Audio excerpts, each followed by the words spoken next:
Jesus Cristo é o Senhor no céu, na terra. Hay algo esencial en la revelación de Dios. La Biblia habla de eso como un misterio. Y eso esencial que es en la revelación de Dios es quién es Jesús. Y Pedro responde, tú eres el Cristo y el Hijo del Dios viviente. Es como si Dios el Padre le hubiera mostrado lo más importante a Pedro que él debía conocer. Tanto que el Señor le dice a Pedro, Pedro, tú eres bienaventurado porque eso no te lo reveló ni carne ni sangre. Entonces aquellos que por la gracia de Dios hemos tenido el privilegio de conocer quién es Jesucristo, hemos conocido la revelación más importante de todo el universo. La sabiduría más grande, el conocimiento más profundo no se encuentra en los libros, se encuentra en una persona, y esa persona es el Hijo de Dios. Ahora, cuando Pedro conoce al Hijo de Dios, hay algo todavía que es muy precioso, que una vez el Padre le revela el corazón a Pedro, y en el corazón del Padre está el Hijo, ahora el Hijo nos revela también algo sumamente precioso. Y el Hijo le dice a Pedro, Pedro, sobre esa roca, o sea, la revelación que acaba de tener Pedro de Cristo, yo edificaré mi iglesia. El Padre nos revela al Hijo. Y cuando conocemos al Hijo hay una revelación muy especial, muy del corazón del Hijo, que es su iglesia. Entonces es tan importante que nosotros conozcamos como cristianos qué es la iglesia. Porque como la Biblia la describe, la iglesia es la esposa del Cordero. Y no hay nada más importante en esa figura entre un esposo y una esposa que el amor que tiene ese esposo hacia esa esposa. Tanto como dice las Escrituras que él estuvo dispuesto a entregar su vida por ella, para santificarla, para hacer de ella aquella coheredera suya por toda la eternidad. Entonces vamos a ver una base bíblica para entender un poco algunos asuntos de la iglesia. Yo decía en 2 horas va a ser casi imposible. Yo voy a tratar de ir rápido y mencionar algunas cosas, dejar algún tiempo tal vez para preguntas. Y bueno, la base bíblica está en Hechos 26, verso 19, y es el pasaje cuando Pablo al final de su carrera y ministerio, él está dando testimonio ante Agripa, y él llega y dice, oh rey Agripa, por lo cual, oh rey Agripa, no fui rebelde a la visión celestial. Entonces Pablo resume todo su ministerio, todo su trabajo, todo su servicio a Dios con esta frase, la visión celestial. Esa frase quiero que la tengan muy presente porque es muy importante. ¿Por qué visión celestial? Pablo entendía que su ministerio, Pablo entendía que su llamamiento, Pablo entendía que su servicio a Dios no era algo terrenal, era algo celestial. La fuente era Dios mismo, los medios provenían de Dios mismo y el futuro de esa obra no era terrenal, sino era algo celestial y eterno. Cuando hablamos nosotros de la iglesia especialmente, no hablamos de algo terrenal, hablamos de algo que es celestial, que su carácter es espiritual, que se concibe en el seno de Dios, que es establecido y surge en la historia a través de la obra, muerte, resurrección de Jesucristo, que se ha desarrollado a través de 20 siglos, pasando por muchas etapas, diversas circunstancias, pero cuyo fin es un carácter eterno. Tanto que Apocalipsis nos dice, esta es la esposa del Cordero, hablándonos de la nueva Jerusalén. ¿Sí? Entonces, este asunto, hermanos, no es algo temporal, no es algo terrenal, no es algo que ni siquiera surgió en el corazón de Pablo ni de los otros apóstoles, sino es algo que surge en Dios, viene de Dios y debe ser tratado con ese carácter, ¿sí? Porque cuando yo estoy hablando de pronto del edificio que yo quiero construir, de mi casa, de mi proyecto, yo hablo de cosas temporales, que pueden ser hasta cosas que Dios use, pero tienen un carácter temporal. Pero cuando yo hablo de la iglesia, no estoy hablando de algo temporal, sino que es algo que está destinado para estar eternamente. Es algo que tiene carácter divino, celestial, que le costó la vida al Hijo de Dios. Entonces debemos tratarlo con suma reverencia. Ahora Pablo dice al final de su vida, y eso es muy importante, yo no fui rebelde a la visión celestial. O sea que Pablo tuvo algo que él concibió, algo que él vio, que gobernó su vida, gobernó su ministerio, y él podía llegar al final de su vida y decir, yo no fui rebelde a eso, sino fui ¿qué? Fiel. Ahora, Hebreos 3, verso 1 nos dice algo interesante. Dice, por tanto, hermanos santos. Ya está dirigiéndose a la iglesia, especialmente a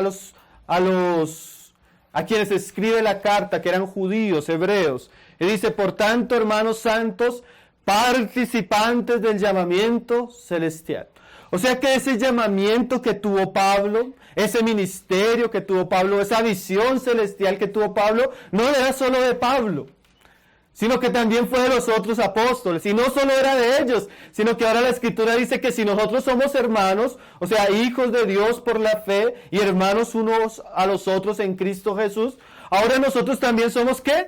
Participantes de ese llamamiento. O sea, no era solo algo de Pablo, sino que si usted, como hijo de Dios, ha sido incluido en este propósito, usted también tiene un llamamiento. Pero recuerde, ese llamamiento también es celestial.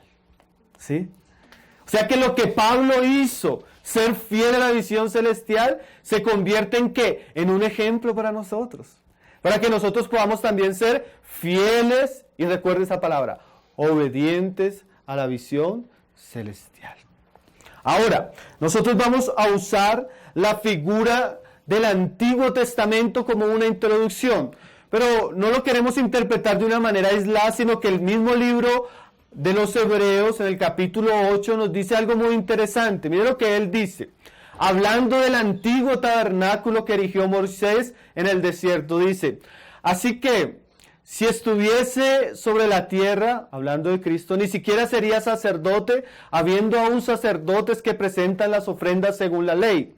Y resalta este verso, que es el verso 5, las cuales sirven a lo que es figura y sombra de las cosas celestiales. Otra vez la palabra. El autor de los Hebreos le gusta bastante la palabra celestial.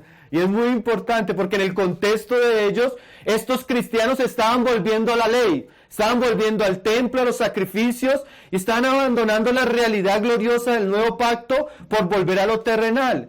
Pero ahora el autor de los Hebreos nos comienza a decir que todo lo que erigió Moisés, todo lo que ordenó Moisés en el templo, los sacerdotes, el oficio de los sacerdotes, los rituales de los sacerdotes, son figura y sombra. ¿De qué? De las cosas celestiales. ¿Qué quiere decir esto? Y ustedes lo van a entender porque si ustedes leen comúnmente el Nuevo Testamento, usted va a entender que el Nuevo Testamento tiene un lenguaje tomado del Antiguo Testamento. Por ejemplo, cuando Juan el Bautista ve a Cristo, él dice, este es ¿qué? El Cordero de Dios. O sea, si uno no tiene el contexto del Antiguo Testamento, no va a entender lo que está diciendo Juan. ¿Cuál era el contexto? Los hombres para pedir perdón por sus pecados tenían que presentarse delante del templo con un sacrificio. Y ese sacrificio, uno de los sacrificios del pecado era los corderos.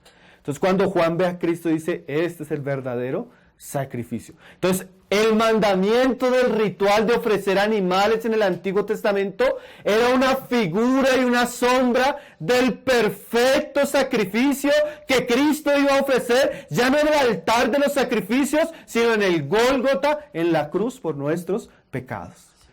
Todo el lenguaje, templo, que se usa para referirse a la iglesia, sacrificios, sacerdotes, todo es tomado del Antiguo Testamento, obra, ministerio, todo eso proviene de los libros que escribió Moisés y de los libros que nos hablan del antiguo pacto, especialmente el sacerdocio y el templo. Ahora dice que es figura y sombra de ¿qué? De las cosas celestiales. Es como si Dios hubiera sabido, porque Él nos conoce y nos diseñó así, que nosotros entendemos a veces más por figuras que por enseñanzas. Él combina la enseñanza de nosotros a través de una enseñanza didáctica, pero también a través de una enseñanza profética. ¿Cómo así profética? Por ejemplo, el Señor, en el libro de Daniel, cuando Nabucodonosor tiene un sueño, él ve una estatua. Y ve la estatua con una cabeza de oro, un pecho de plata. Bueno, los que conocen la estatua saben. Y uno dice, ¿pero por qué el Señor le mostró la estatua? Porque es que nosotros a veces aprendemos más por imágenes que por enseñanza. O de otras maneras, si por ejemplo yo me pongo a explicarle a usted cómo es el esqueleto y las partes, usted va a entender algo, pero si yo le digo, mire allá, usted ya con la imagen usted entiende todo, ¿sí? Entonces a veces una imagen habla más que palabras. Entonces el Antiguo Testamento es una imagen pequeña, simple, una figura de una realidad a la cual nosotros no tenemos acceso plenamente, que es la realidad celestial y espiritual. Entonces, por ejemplo, yo no me quiero extender mucho en esto, pero es como para que los hermanos lo entiendan. Por ejemplo, las oraciones. Las oraciones suben a Dios. ¿Cómo suben a Dios? Entonces Dios creó un utensilio en el Antiguo Testamento que se llamaba el altar del incienso. Y ellos echaban ciertos ingredientes, preparaban el incienso, lo ponían en el altar y le prendían fuego. Entonces, ¿qué hacía el incienso? Subía. Y los sacerdotes veían cómo eso subía. ¿Usted ha visto incienso? Eso es una figura de ¿qué? De la vida de oración que debe tener el creyente. Se dice que en el Antiguo Testamento que el altar del incienso tenía que estar prendido a toda hora. Y el salmista dice que nuestras oraciones suban como el incienso de la mañana. Entonces ellos entendían esa realidad, que era una figura, pero que esa figura tenía la enseñanza de mostrarnos una realidad celestial. ¿Lo estamos entendiendo hasta ahí?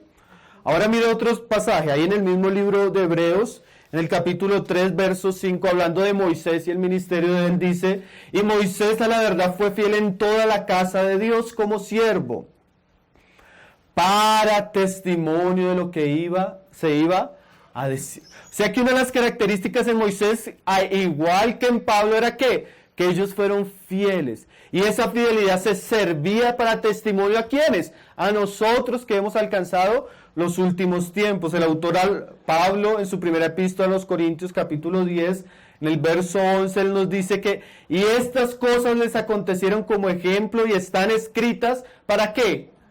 Para amonestarnos a nosotros, a quienes han alcanzado los fines de los siglos. O sea que todas esas cosas que se escribieron, no se escribieron porque sí, sino fueron figura y sombra para lo que se iba a decir, y también sirven para amonestarnos a nosotros, que hemos alcanzado los fines de los tiempos. ¿Por qué? Porque algunos pensamos que estamos firmes, así el que piensa estar firme, mire que no caiga. Entonces las amonestaciones del Antiguo Testamento, como las figuras y las sombras del Antiguo Testamento, nos sirven a nosotros para entender la seriedad y la gloria de las cosas celestiales. Entonces, ya teniendo este contexto o estas llaves de interpretación, vamos a leer algunos pasajes del Antiguo Testamento. Yo escogí especialmente un pasaje que se encuentra en Primera de Crónicas, capítulo 13, desde el verso 1 hasta el verso 11. Y este pasaje dice así, es el pasaje donde David decide trasladar el arca. Ahora, el traslado del arca,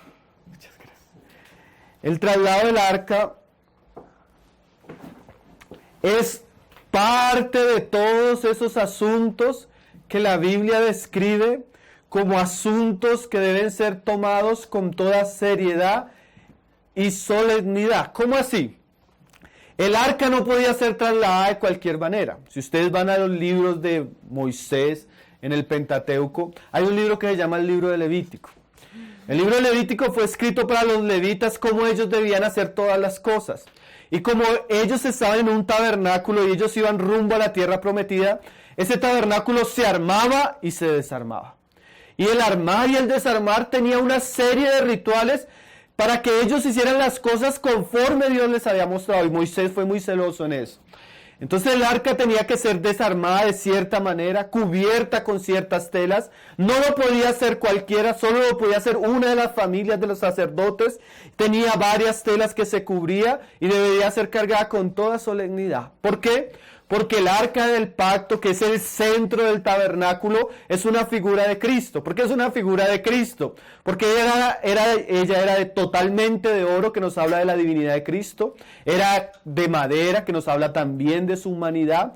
Y sobre ella se ponían el propiciatorio, donde estaban dos querubines con sus alas extendidas y donde se derramaba la sangre una vez al año. Eso es figura de Cristo, su divinidad, su humanidad y su sacrificio, ¿sí? el derramamiento de sangre. Entonces, como el arca era figura de Cristo, Dios nos enseña ya desde la simbología y a través del Nuevo Testamento claramente que nosotros debemos tener mucho cuidado con el testimonio de Jesucristo. ¿Por qué? Porque dice Pablo en 1 Corintios, porque Satanás astutamente quiere corromper a la iglesia desviándola de su sincera fidelidad a Cristo.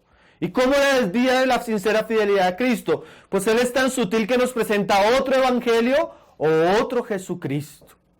O sea, las personas que dicen que creen en Jesucristo deben tener cuidado si el testimonio que ellos están creyendo es el testimonio del verdadero Jesucristo que está en la Biblia. Yo creo que ustedes conocen, por ejemplo, el testimonio de los mormones, por ejemplo, el testimonio de los musulmanes, por ejemplo, el testimonio de los testigos de Jehová, que aunque ellos dicen de alguna manera que creen en Jesús, no es el Jesús de la Biblia. El Jesús de los testigos de Jehová no es Dios. El Jesús de los musulmanes simplemente es un profeta que ni siquiera murió y mucho menos resucitó. El Jesús de los mormones es otro Jesús. Entonces nosotros debemos tener cuidado con aquellas cosas que son, ¿qué? Esenciales, porque nos hablan de Cristo. Y el arca nos habla de Cristo. Ahora dice que David tomó consejo de todos los capitanes y millares de centenas y con todos los jefes. Y dijo David a toda la asamblea de Israel: si os parece bien y si es la voluntad de Jehová nuestro Dios, enviaremos a todas partes por nuestros hermanos que han quedado en todas las tierras de Israel y por los sacerdotes y levitas que están con ellos en sus ciudades y ejidos, para que se reúnan con nosotros. ¿Y cuál era el propósito de David? Y traigamos el arca de nuestro Dios a nosotros. Era un tiempo donde había decadencia porque el rey anterior, Saúl, no se preocupaba por Dios ni por las cosas de Dios, él se preocupaba por sí mismo. Pero hubo un momento que David, cuando él llega a ser rey, David tiene un corazón conforme al Señor y él se preocupa por el arca. Y más adelante David va a ser el hombre al que el Señor le va a dar el diseño del templo. David tiene un corazón alineado al corazón de Dios. Le interesan las cosas que son de Dios. Y cuando nosotros hablamos de la iglesia, es tan importante porque comenzamos a alinearnos al corazón de Dios. David reúne a toda la gente, a todo el pueblo. Todo el mundo está de acuerdo. El ejército, los hombres de la ciudad, los ancianos. Y dice en el verso más adelante, en el 6, que ellos subieron con David, con todo Israel, a Balat de Kiriat Jearim, que está en Judá, para pasar el arca donde el nombre del Señor es invocado. Y dice en el verso 7 que llevaron el arca de Dios de la casa de Abinadab en un carro nuevo, y Usa y Agio guiaban el carro. Dice los versos siguientes que había regocijo, alegría, hasta que pasó algo, los bueyes tropezaron, dice ahí en el 9, y dice que en el verso 10 se encendió el furor de Jehová contra Usa, y lo hirió y murió en ese lugar Usa, y en aquel lugar se le colocó el nombre de lo que había sucedido, Pérez Usa, hasta hoy, en la época que parece ser que se escribió el libro. Ahora, ¿de qué nos habla esta historia? Esto es muy bien importante y yo quiero que me pongan cuidado porque recuerden la introducción que hicimos. La visión celestial es representada por figuras y símbolos que nos sirven de enseñanza para nosotros. ¿Cuál es la enseñanza aquí para nosotros? ¿David tenía un buen deseo? Lo tenía, él quería trasladar el arca. ¿Cuál fue el pecado de David y cuál fue el problema de la situación? Como decíamos, David no tuvo en cuenta lo que Dios había dicho. Él quiso trasladar el arca, se puso de acuerdo con el ejército, con los ancianos, con los príncipes, y todos dijeron, vamos a trasladar el arca. Y David dijo, vamos. Y hubo alegría, hubo cánticos, hubo celebración. El problema era que ellos estaban haciendo las cosas no según lo que Dios había dicho, sino según su parecer. Y eso es tan serio cuando hablamos de las cosas de Dios y especialmente de la iglesia, porque estamos dando una figura para entender la iglesia, que el asunto no es ni siquiera si lo que estamos haciendo es bueno o es malo, sino si lo que estamos haciendo corresponde a la manera que Dios dijo en su palabra. Es interesante, yo quisiera resaltar varios detalles. Primero que todo, el carro nuevo. Segundo, quienes guiaban el carro. Y tercero, las consecuencias. Entonces, ¿ustedes saben de dónde viene el carro nuevo? Porque antes de que avancemos, ¿saben cómo se trasladaba el arca? el arca, después de ser debidamente guardada, era llevada por 4 sacerdotes en sus hombros. Entonces ellos tenían que cargar, porque el arca era como una caja, con una tapa encima que era el propiciatorio, y en las esquinas tenía 2 varas y 2 argollas y se le atravesaban 2 varas, de tal manera que se podía hacer 2 hombres atrás y 2 hombres adelante. Entonces ellos juntos iban marchando, iban llevando. Ahora, no cualquier hombre, sacerdotes de la tribu de Aarón y de cierta familia apartados para ese oficio. ¿Qué vemos aquí extraño? No vemos sacerdotes, no vemos hombros, sino que vemos, dice ahí, un carro nuevo. Claro, ustedes podrían decir, hermano, pero es que cuando Moisés escribió era casi, podríamos estar hablando de casi un milenio a lo que sucedió. O sea, han pasado muchos años. Pero hay otra cosa que debemos aprender acá. La palabra del Señor no caduca. Dice Jesús, los cielos y la tierra pasarán, pero mis palabras no pasarán. ¿De dónde surge el carro nuevo? En el 1 Samuel capítulo 6, verso 2, ¿ustedes se acuerdan cuando los hijos del sacerdote Elí eran impíos? Y ellos, por causa de la impiedad de ellos fueron a la guerra y ellos perdieron en la guerra con los filisteos y los filisteos tomaron el arca, ¿se acuerdan? Pero el arca para los filisteos fue un problema porque el arca, que representa la gloria y la santidad de Dios, comenzó a juzgar a los filisteos y vinieron plagas de ratones y vinieron tumores. Y un momento que los filisteos no sabían qué hacer con el arca. ¿Y qué hacen los filisteos? Dice que los filisteos, llamando a los sacerdotes y adivinos, les preguntaron: ¿qué haremos con el arca de Jehová? O sea, realmente vieron que había un juicio de Dios por el arca. Entonces ellos dicen, ¿qué vamos a hacer? Y ellos, ¿a quiénes consultan? Adivinos y brujos. Y los brujos dicen más adelante en el verso 7 y en el verso 8, para que nadie tome el arca, hagan un carro nuevo. Pongan ese carro sobre una yunta de bueyes y pongan el arca ahí y pónganlo en camino. Y así fue. Entonces la idea del carro nuevo no era una idea nueva, sino era la idea o la manera como los filisteos y como los sacerdotes y brujos paganos condujeron el arca de Dios. Ahora eso ya a usted no comienza a hablarle. A mí comienza a hablarme porque cuando hablamos de la iglesia, yo pienso que yo que soy predicador de la palabra hace algún tiempo, soy joven pero llevo algún tiempo predicando la palabra, yo pienso que no hay un asunto más difícil de predicar en nuestros días que acerca de la iglesia. ¿Por qué? Porque hay tantas cosas nuevas, por no decir carros nuevos en medio de la iglesia, que hablar de la iglesia bíblicamente es tan diferente que muchos de los cristianos llegan y dicen, no hermano, lo que usted dice sí, eso está bien para la época de Pablo, Pedro, el Nuevo Testamento, pero estamos en el siglo XX. Entonces, como estamos en el siglo XX, ¿cómo vamos a hacer las cosas que tienen que ver con la iglesia? Entonces hoy en día se hace esto.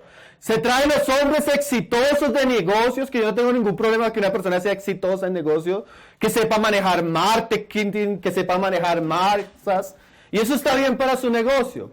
Pero el problema es que a veces, desconociendo lo que Dios ha dicho, traemos a los gurús del marketing de nuestras vidas para que nos expliquen cómo debe crecer la iglesia. ¿Usted me está entendiendo? Entonces lo que Dios no ha dicho... Lo que Dios ha dicho no es tan importante. Hagamos convenciones de crecimiento. Y no traigamos a un predicador que nos predica la palabra, sino nos traigamos al hombre que es exitoso en negocios y que nos muestre los principios para aplicarlos a la iglesia. Filisteos, diciendo cómo deben ser las cosas en la casa de Dios. No, hermanos, es que este siglo es tan diferente. A los jóvenes uno les atrae la palabra. Traigámosles música, traigámosles luces, traigámosles sonido, humo. Todo lo que les atrae, que en el mundo les llamaba la atención, traigámoslo para que ellos puedan ser acercados a Dios. Carros nuevos. ¿Se está entendiendo la idea, hermano? Carros nuevos. Ya no es suficiente, ya esos hombres que eran llenos del poder del Espíritu Santo para predicar el Evangelio como Pedro, como Pablo, como Wesley, como Wycliffe, como Jonathan Edwards, como Pedro Baldo, ya no existen en el cristianismo de nuestros días. Entonces traigamos métodos humanos, porque si no nos sirve la predicación del Evangelio, pues de pronto el teatro no sirve. Los conciertos no sirven. Ay, hermano. Cuando comenzamos a examinar el cristianismo de nuestros días, la casa de Dios está llena de carros nuevos. Y no hay predicadores de la palabra, sino como hoy en día a las personas les gusta que se les entretenga, quitamos las escrituras y nos volvemos payasos en el púlpito. A mí me gusta ese predicador porque él me entretiene, me hace reír. Carros nuevos. No solo los carros. Eso ya era un problema. ¿Quiénes llevaban los carros? Usa y Ayo. Dos nombres interesantes. Lo primero que podemos decir es que ellos no deberían estar ahí. ¿Por qué? Solo los sacerdotes, hijos de Aarón. Ahí eso comienza a mostrarnos otro problema también bien serio en el cristianismo de nuestros días. Usa, si usted tiene acceso a diccionarios de hebreo, a diccionarios de nombres, usted va a encontrar que usa significa fuerza. La palabra Usaías o Usías significa fuerza de Dios. Ahora, usa significa fuerza, pero es una fuerza sin Dios. Es esa fuerza natural, es esa fuerza desmedida. Algunos diccionarios traducen cabra. Una cabra es un animal que tiene mucha fuerza. ¿Eso qué representa? Aquellos que sin conocimiento de Dios y sin el debido llamado de Dios, sirven a Dios en sus propias fuerzas. ¿Usted no ha visto esa persona que usted le dice que es un cristiano genuino? No vamos a decir que no sea genuino, no sea una persona que ame a Dios, pero ella quiere servir a Dios con sus fuerzas de tal manera que a toda hora quiere hacer algo. Y entramos en ese plano de un activismo religioso aún fuera de la voluntad de Dios. El problema no es tener fuerza. El problema es cuando esa fuerza es como una cabra que nos saltamos la cerca de la palabra de Dios y comenzamos a hacer las cosas a nuestra manera. Se ha visto ese cristiano que es muy diligente, muy esforzado, muy esto, pero es sumamente ignorante de las Escrituras. Es sumamente ignorante de lo que Dios ha dicho. Usa. ¿Saben que hay otro caso de Usa? Y antes de verlo, hay una relación entre la revelación, la visión celestial y la fuerza. Dice Proverbios 29, verso 18 en la versión Reina Valera. Sin profecía el pueblo se desenfrena. O sea, cuando el pueblo de Dios no tiene una enseñanza profética que trace la visión celestial del llamado de Dios, ¿qué pasa con el pueblo? Se desenfrena. ¿Qué pasó con David en esa época? Como David no tenía un conocimiento de la palabra profética de Dios, David dejó que el pueblo entrara en sus propias fuerzas a servir a Dios de la manera que él quería. Y eso ya nos habla tal vez de uno de los más grandes problemas que tiene la iglesia. Como la iglesia aún no tiene una predicación sólida, bíblica, clara de lo que es la iglesia, de lo que es los propósitos de Dios, de la manera de servir a Dios, la iglesia se vuelve una democracia, donde los unos opinan, hagamos así. Los otros opinan, no, hagamos así. Y otros comienzan a opinar y todos se ponen de acuerdo de hacer una manera, pero cuando no hay visión profética o cuando no hay enseñanza, nos desenfrenamos. Hoy en día es triste, hermanos. Estados Unidos, el cristianismo de Estados Unidos, usted encuentra cosas como estas. El pastor crea un gimnasio de boxeo en el templo donde se reúne la iglesia, o en el lugar donde se reúne la iglesia, para atraer a las personas. Imagínate. Yo no me imagino que hubiera pensado Dios si en el tabernáculo, en el lugar santo de la presencia de Dios, ellos hubieran edificado, no sé, una arena de gladiadores para los romanos, para acercar a los romanos. ¿Qué hubiera dicho Dios de eso, hermanos? Muy inteligentes. ¿Qué hubiera dicho Dios de eso, hermano? Unos jóvenes sacerdotes hicieron esto. Cambiaron la preparación del incienso. Mire solo el incienso. porque el incienso tenía una receta sagrada. Y ellos cambiaron y entraron al lugar santo inmediatamente. ¿Qué pasó? Cayó fuego del cielo y los consumió. ¿Por qué? Porque ellos no estaban ofreciendo fuego sagrado, sino fuego extraño. Ay, yo no quisiera poner, es que yo no quisiera, no los conozco, eso es una ventaja, gracias al Señor. No sé dónde se reúnen, eso es otra ventaja, gracias al Señor. Pero hermano, póngase a pensar en la música cristiana hoy. Cuánto fuego extraño, hermanos. Cuánto fuego extraño. Usted coge una canción hoy cristiana y la pasa por el crisol de la palabra de Dios y lo único que queda es... Yo me pongo a pensar en... Voy a decirle nombres. Me pongo a pensar en Juan Luis Guerra y las abejitas que pican. ¿Cómo es la canción? ¿Cuánto contenido bíblico tienen esas canciones, hermano? Un contenido bíblico canciones que no exaltan a Dios, sino que exaltan al hombre y los deseos del hombre. Que no predican a Cristo ni su palabra, sino que muestran un cristianismo que gira en torno a nosotros. Yo siento, yo deseo, yo decreto, yo anhelo, yo declaro, yo necesito, yo. ¿Ustedes les han hablado en estos días de humanismo? La alabanza en nuestros días es fuego extraño porque gira en torno al hombre y no en torno a Cristo y a su gloria.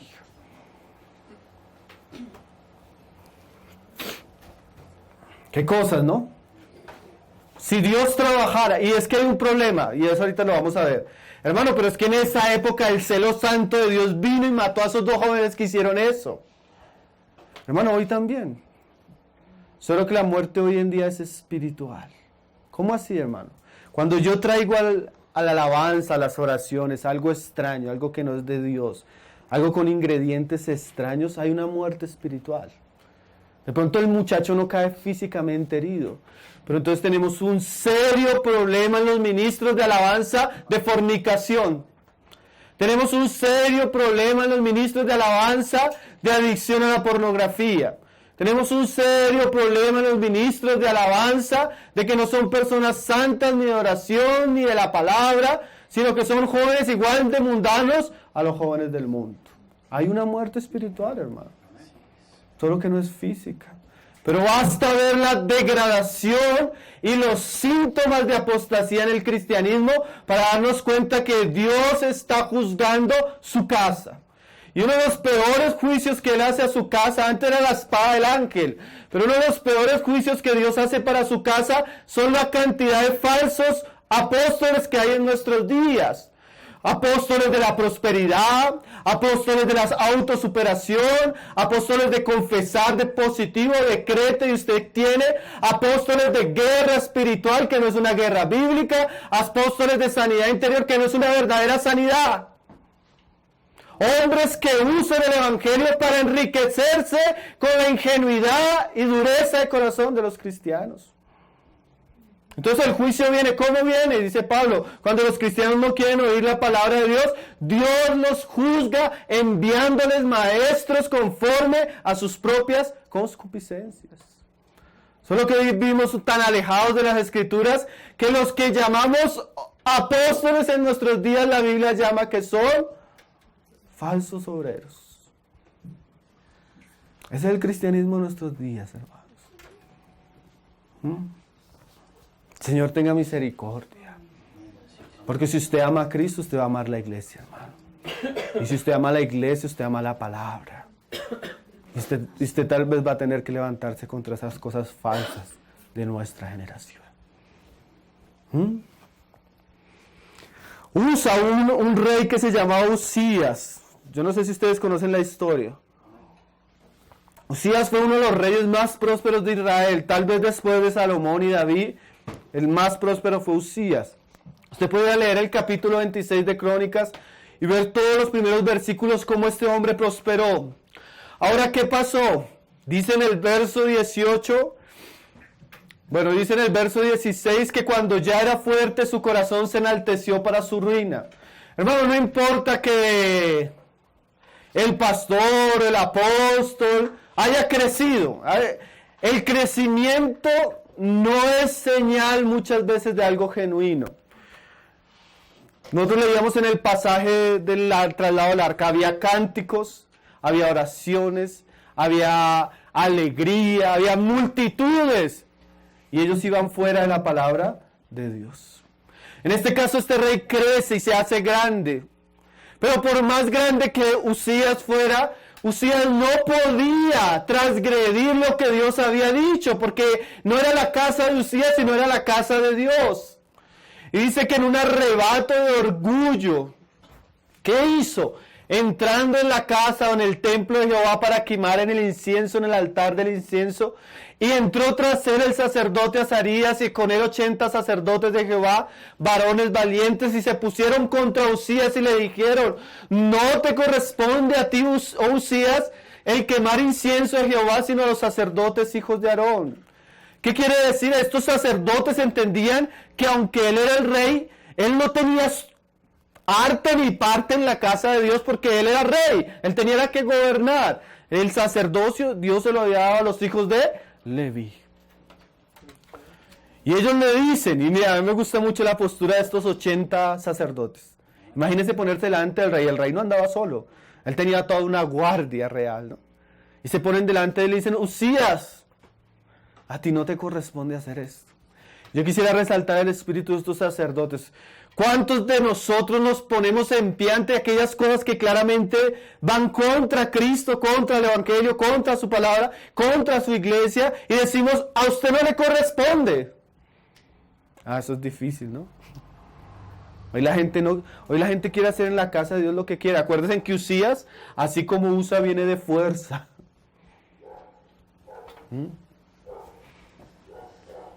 Y Uzías se llenó de ira porque no escuchó.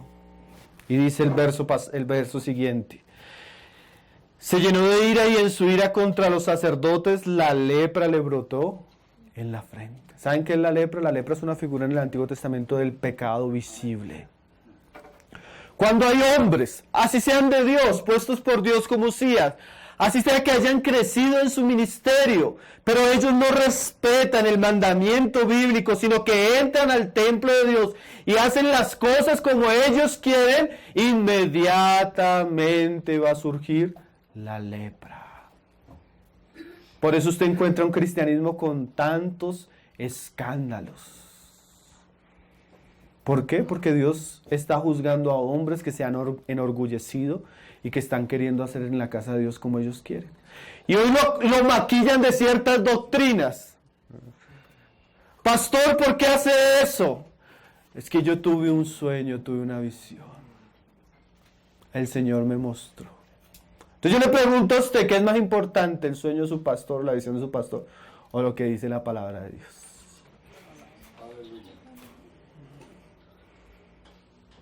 No, pastor, eso no es así. Entonces comienza la ira. Esta es mi iglesia. Y si aquí se hace lo que yo digo. Hermano, en la iglesia no se hace lo que el pastor dice. En la iglesia se hace lo que Dios dijo que debía hacerse. Y si el pastor se está rebelando contra la palabra de Dios, hay que oponérsele al pastor. Porque hoy creamos una serie de falsas doctrinas como no toquen al ungido.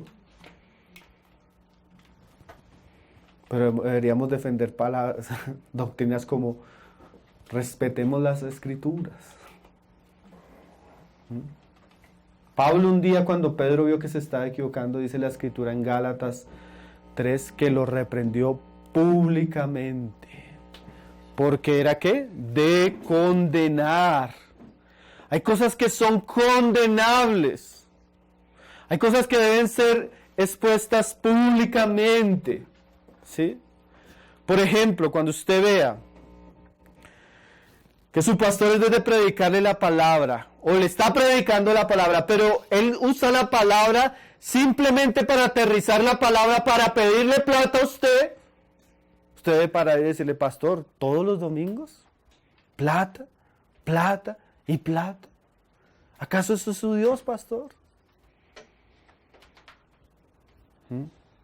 Esas cosas no las deberíamos tolerar, hermano, porque eso es la lepra en la casa de Dios. Otro pasaje. Usa que es aquel hombre que es muy fuerte en sí mismo y en su fuerza transgrede el mandamiento bíblico. Y el otro personaje que tenemos ahí es Ayo. Ayo significa, su nombre significa su hermano, sus hermanos, fraternal. Y por un lado, Usa lleva el carro nuevo y por el otro lo lleva Ayo. Entonces, Usa es el hermano que tiene mucha fuerza. No importa que transgreda la palabra de Dios, pero él va ahí empujando el carro, cuidando el carro. Y Ayo es aquella persona cuyo afecto fraternal lo involucra en cosas. Su hermano. Entonces, por ejemplo, ¿usted por qué se reúne allá? No, porque allá está mi hermano, mi amigo. Se dividió la iglesia, se fue un pastor para allá. ¿Por qué se fue con ese pastor? No, es que yo soy más cercano al pastor. ¿Ayo qué representa? Cuando el amor natural, entrañable, fraternal, nos involucra en algo. Hay personas que son así. A veces las cosas en la iglesia se vuelven algo muy familiar. Es un vínculo ahí no espiritual, no son los sacerdotes de Jehová ungidos, apartados, sino es ¿por qué? Porque es la que dirige la alabanza, porque es la hija del pastor, o porque él porque él no sé quién, algo muy fraternal. Y a veces uno le dice la palabra. Yo me acuerdo un día hablando con una testigo de Jehová, esta no era cristiana, pero nos sirve de ejemplo. Entonces ella me dijo, bueno, explíqueme por qué los testigos de Jehová no están en la verdad y por qué ustedes están en la verdad. Entonces me dio la oportunidad. Duré como una hora hablándole por la palabra y ella llega a la conclusión y me dice, de verdad que todo lo que usted me acaba de decir es verdad. Yo no puedo contradecirlo. Está ahí en la Biblia. Pero yo amo tanto a la organización de los testigos de Jehová que nunca lo voy a dejar. Mire este asunto, ella puso su amor a una organización por encima de su amor a Dios y a la verdad. Ese es Ayo, el que tiene un vínculo fraternal que supera lo que Dios ha dicho, que traspasa lo que Dios ha dicho, que lo lleva hasta desobedecer lo que Dios ha dicho. ¿Qué enseñó Jesús en relación a eso? El que ama a padre o a madre más que a mí. Imagínese que usted fuera hijo de Cash Luna. Perdón si tocó el asunto. Yo le digo, hermano, pero es que los hombres de Dios deben predicar la palabra, no contar chistes. Es una herejía que él diga que nosotros somos pequeños dioses. El único que dijo que seríamos como dioses, como está enseñando este sujeto, fue el diablo en el Edén. Tengan cuidado de esas falsas doctrinas. Y usted me diga, pero es que es mi papá. Un ejemplo, ¿no? Yo soy hijo de ese sujeto. O es mi hermano, o es mi tío, o es mi primo, o es mi amigo de toda la vida. Es que lo quiero tanto, hermano, es mi pastor, él ha sido... Así enseña herejías, es mi pastor. El que ama a padre o a madre más que mí, no es digno de mí.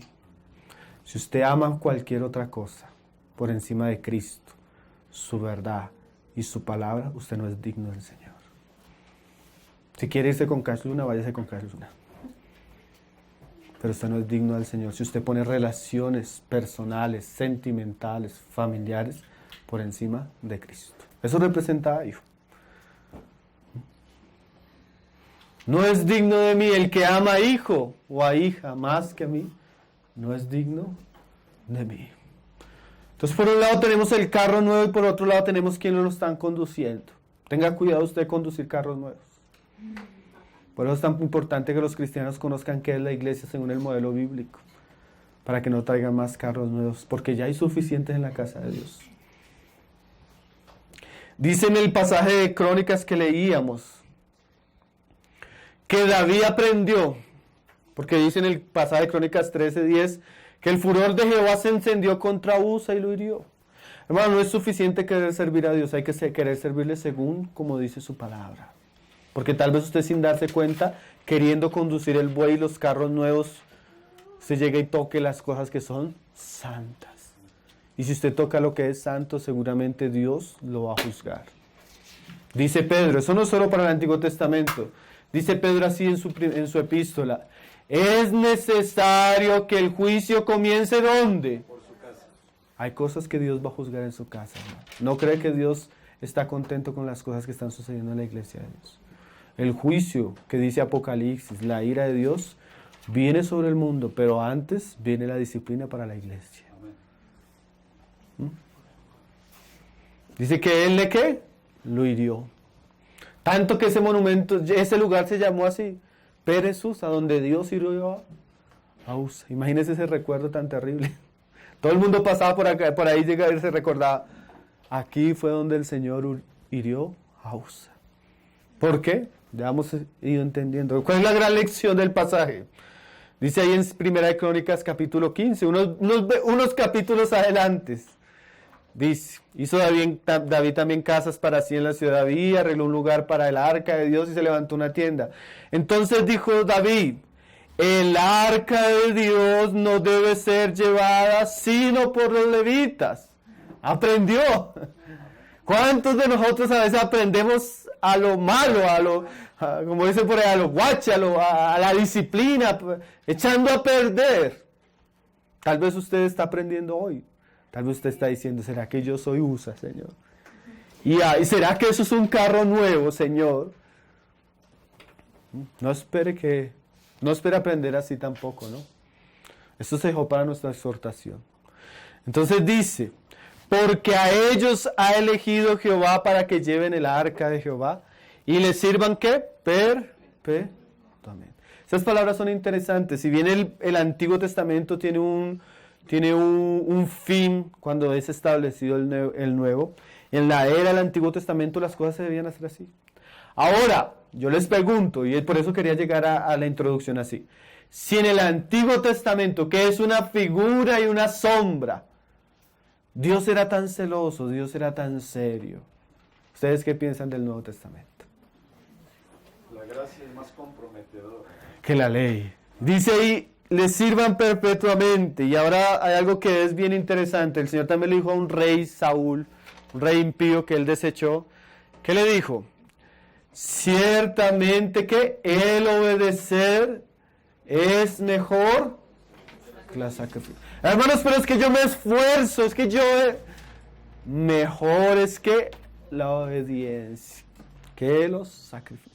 Y el pasaje es tan serio que dice que la desobediencia es como pecado de adivinación en la rebelión. O sea que cuando yo escucho que algo de Dios, que Él ha hablado, que es claro, que es bíblico, y yo no lo obedezco, ¿en qué situación me estoy poniendo delante de Dios?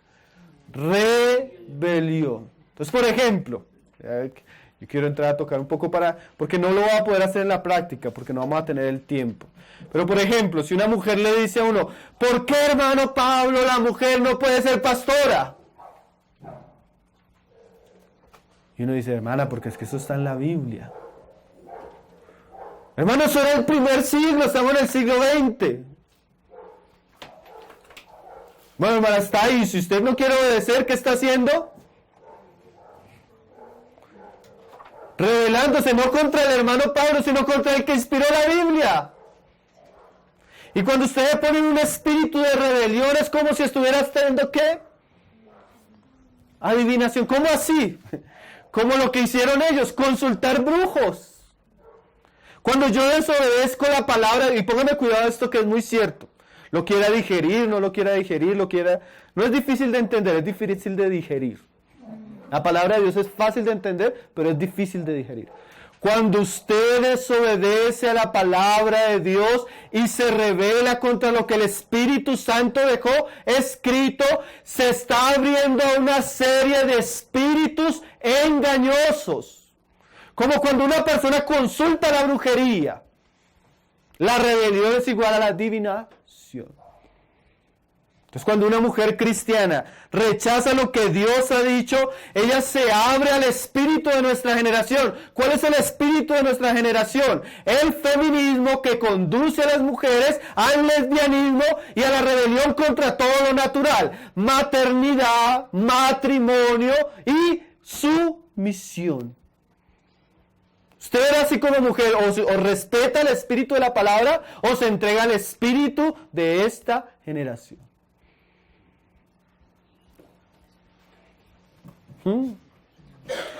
Además, otro ejemplo, como pecado de adivinación. Y el otro, como ídolos e idolatría, la obstinación. ¿Cuál fue el pecado de Usa? No era ni siquiera que de Usías, por ejemplo, el rey que fue herido con lepra. No era que él no entendía. Es que él entendió y aún así se llenó de ira. Entonces, por ejemplo, cuando uno le habla la palabra a la persona y esa persona se llena de ira por lo que uno le está diciendo. Tenga cuidado. No porque se ponga, yo no tengo problema que usted ponga brava conmigo. He tenido muchas experiencias. Ya estoy acostumbrado. Pero si usted se pone contra Dios y se obstina, ¿no? es que Dios me llamó para ser apóstola. Dios me llamó, pero eso no está en la Biblia, pero Dios me llamó. Entonces si usted se obstina, ¿qué pasa? Como ídolo o idolatría. ¿Qué es la idolatría? La adoración a cualquier otra cosa que a Dios. Pues, por ejemplo, y perdón que use el caso de las mujeres, hay muchos de los hombres también. Una mujer que pone su deseo por encima de la palabra, que desobedece a Dios por encima de la palabra, ella creó un ídolo. ¿Cuál es el ídolo? Su deseo. Y ella de ahí en adelante no va a servir a Dios, sino a su ídolo. Hay tanta idolatría que hay en la casa de Dios, hermano. Es que es mi ministerio, ese es su ídolo.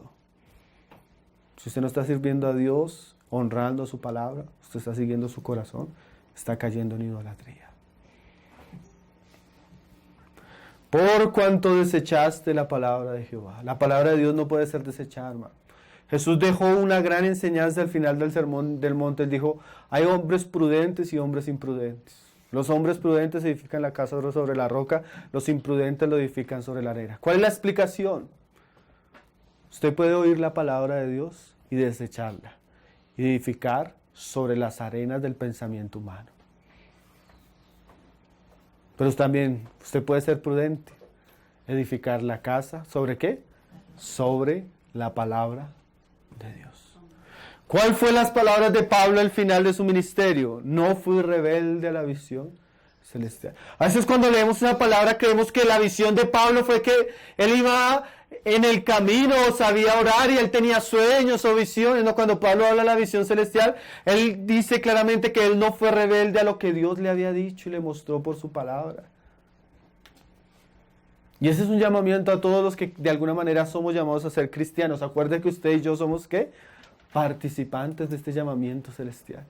Pero este llamamiento celestial, como no es terrenal, sino es celestial, proviene del cielo y ha sido trazado claramente, ¿dónde? En la palabra de Dios. Entonces, esa es la introducción. Glória ao leão de Judá.